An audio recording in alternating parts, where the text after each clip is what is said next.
The Joe Rogan Experience. What do you Obviously. think about this whole? You're more informed than me about international issues. I mean, for Christ's sakes, you went to North Korea.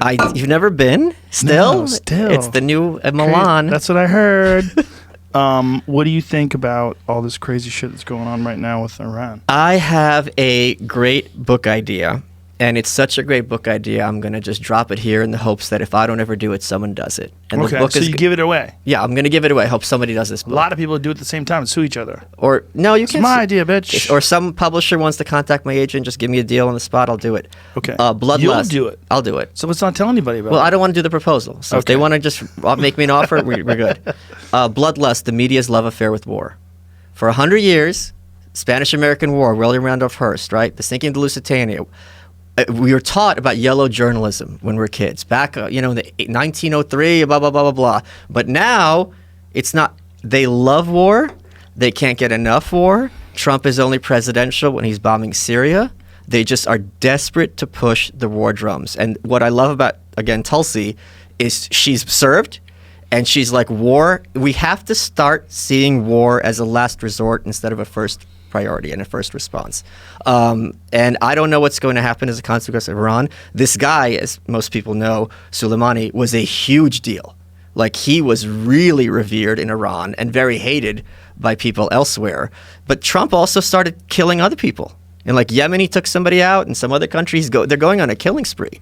So I don't think this is going to be World War III at all, because Iran knows they can't win.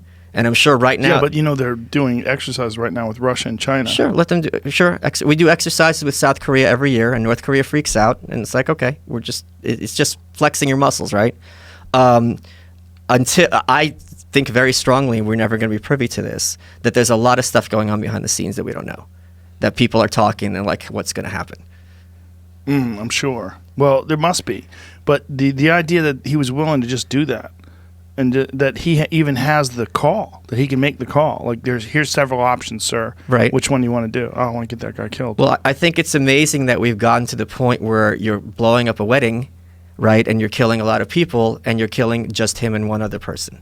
Is that what they did? Yeah, they only killed 2 people. That, like, the precision of that is something that's got to be scary to the Iranians. It should be scary to us. It should be scary to us. It should be scary to everybody, because it's not like that can't come over to here. Oh, what do you mean? That kind of technology can't be used against Americans by another country. Well, Certainly could be. Frankly, if they're going to be terrorists, I'd rather they're taking out one person than 3,000. No, for sure. I'm just saying the precision of it. Oh, yeah. The fact that they have that kind of ability. Just the drone ability in general. Just the ability to wage war in countries we don't even occupy.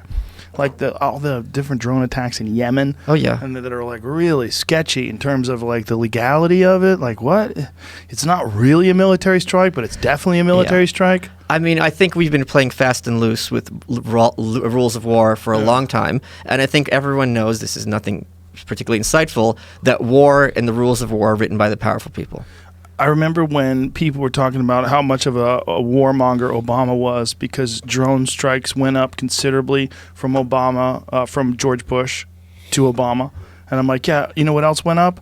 Drone technology. Yeah, Like, yeah, that that's has true. almost nothing to do with him. They're just getting better at bombing people. They know how to do it better. And this is something I've argued with people and wonder about. When you become like, Obama was very anti-war through his campaign. He was a big lefty. He went to all the Ivy League schools, blah, blah, blah, right? We know his culture that he came from. He gets in the White House, he's drone bombing everybody. What do you think that is? The question I have is, do you think, and I'll get my Alex Jones hat on, do you think that they sit you down when you're president and they're like, all right, here's what you can be in charge of, but here's how it's going to be internationally? And I wouldn't be surprised if that's the way it happens. I think there's no way until you get into office you ever really understand what information, what plans that they can reveal that terrorists have, what kind of, I mean, there's got to be some kind of intelligence that they receive that probably scares the fuck out of them. Oh, yeah. When you stop and think about how many nuclear bombs there are, how many radical terrorists there are, how many different sects, how many people fight over each other.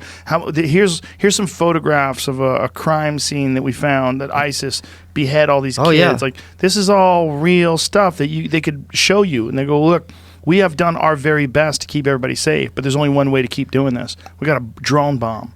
Yeah.